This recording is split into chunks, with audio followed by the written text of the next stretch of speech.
फुलझड़ी और मैं श्रुति। आज हम सभी पढ़े लिखे लोगों की बात करते हैं और खुद भी पढ़ लिख कर कुछ बनना चाहते हैं या अपने बच्चों को बनाना चाहते हैं। क्या आपने कभी सोचा है कि हमारे शिक्षा के क्षेत्र में ऐसा क्या हुआ जो आज हर कोई इंजीनियर, डॉक्टर, रिपोर्टर या बिजनेसमैन बनने के सपने देखता है? तो चलिए आज आपको बताते हैं कि आजादी से लेकर आज तक ऐसा क्या क्या हुआ शिक्षा के क्षेत्र में जो हम इस मुकाम पर हैं। अपने देश में आजादी के बाद शिक्षा के इतिहास से शुरू करते हैं। पंचवर्षीय योजना के प्रथम 5 वर्षों में केवल योजना का 7.9% शिक्षा के लिए आवंटित किया गया था। दूसरी और तीसरी योजना में आवंटन कुल योजना का 5.8% और 6.9% था। नौवीं योजना में कुल केवल 3.5% शिक्षा के लिए आवंटित किया गया था। शिक्षा को सुव्यवस्थित करने के लिए सरकार ने सन 1968 में राष्ट्रीय शिक्षा नीति के तहत कोठारी आयोग की सिफारिशों को लागू किया, जिसमें मुख्य सिफारिशें थीं सार्वभौमिक प्राथमिक शिक्षा, शिक्षा के नए पैटर्न का परिचय, 3 भाषा सूत्र, उच्च शिक्षा में क्षेत्रीय भाषा की शुरुआत, कृषि और औद्योगिक शिक्षा का विकास, प्रौढ़ शिक्षा अर्थात एडल्ट एजुकेशन। आपको बता दें कि देश की बदलती सामाजिक आर्थिक जरूरतों का मुकाबला करने के लिए भारत सरकार ने सन 1986 में शिक्षा पर एक नई राष्ट्रीय नीति की घोषणा की, जिसकी मुख्य विशेषताएं थीं प्राथमिक शिक्षा का सार्वभौमिकीकरण और माध्यमिक शिक्षा का व्यवसायीकरण, साथ ही साथ उच्च शिक्षा की विशेषज्ञता और इन सबके साथ शिक्षा के स्तर को बनाए रखने के लिए राष्ट्रीय स्तर पर राष्ट्रीय शैक्षिक अनुसंधान और प्रशिक्षण परिषद यानी NCERT और राज्य स्तर पर राज्य शैक्षिक अनुसंधान और प्रशिक्षण परिषद यानी SCERT की स्थापना की गई। आपको बता दें कि उच्च शिक्षा के स्तर को निर्धारित करने के लिए विश्वविद्यालय अनुदान आयोग अर्थात UGC की स्थापना की गई थी। सामान्य शिक्षा का विस्तार, जिसमें प्राथमिक शिक्षा निःशुल्क और अनिवार्य की गई। स्कूल छोड़ने वालों की दर को रोकने के लिए सन 1995 से स्कूलों में मध्याह्न भोजन शुरू किया गया। अब बात करते हैं तकनीकी शिक्षा के विकास के बारे में। सरकार ने कई औद्योगिक प्रशिक्षण संस्थान, पॉलिटेक्निक, इंजीनियरिंग कॉलेज और मेडिकल, डेंटल कॉलेज, प्रबंधन संस्थान स्थापित किए हैं। अब आते हैं भारतीय प्रौद्योगिकी संस्थान यानी IITs पर। मुंबई, दिल्ली, कानपुर, चेन्नई, खड़गपुर, रुड़की और गुवाहाटी में 7 संस्थान स्थापित किए गए हैं, जिसने टेक्निकल एजुकेशन को महत्व दिया जाता है। यहाँ ग्रेजुएशन, पोस्ट ग्रेजुएशन और डॉक्टरेट स्तर के लिए तकनीकी शिक्षा प्रदान की जाती है। फिर राष्ट्रीय प्रौद्योगिकी संस्थान अर्थात NIT की बात करें तो पूरे देश में इनकी संख्या 17 है। आगे बात करते हैं चिकित्सीय शिक्षा की, जहां 1950 से लेके 1951 में देश में केवल 28 मेडिकल कॉलेज थे। 1998 से लेके 99 में देश में 165 मेडिकल और 40 डेंटल कॉलेज थे। अब अगर हम बात करें महिलाओं की शिक्षा की, तो भारत में महिलाओं में साहित्य का स्तर काफी कम था।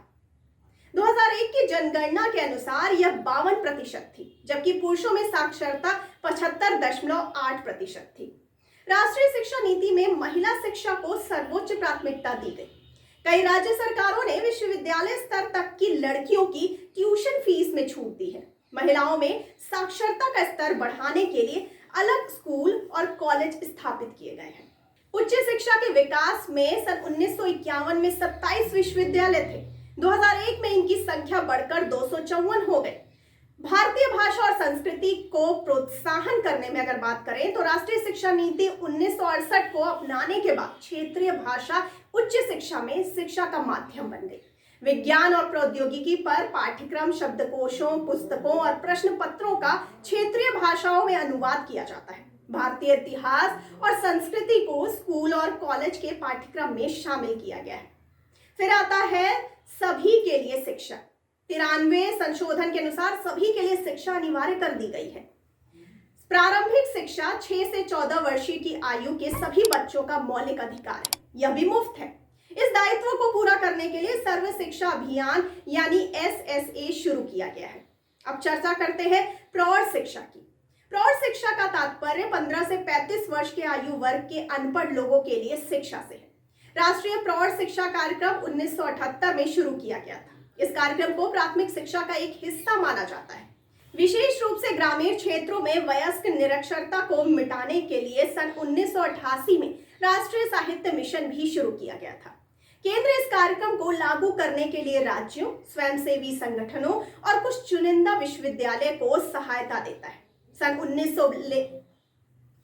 1990 से लेकर 91 में देश में 2.7 लाख प्रौढ़ शिक्षा केंद्र कार्यरत थे। इस कार्यक्रम ने 2001 में साक्षरता दर को 65.38% तक बढ़ाने में मदद की। इन सब के साथ साथ प्रारंभिक शिक्षा के लिए योजनाएं बनाई गई, जैसे कि सर्व शिक्षा अभियान, मध्यांतर भोजन, महिला समाख्या, मदरसों में गुणवत्तापूर्ण शिक्षा प्रदान करने के लिए सुदृढ़ीकरण यानी SPQEM, माध्यमिक शिक्षा के लिए योजनाएं।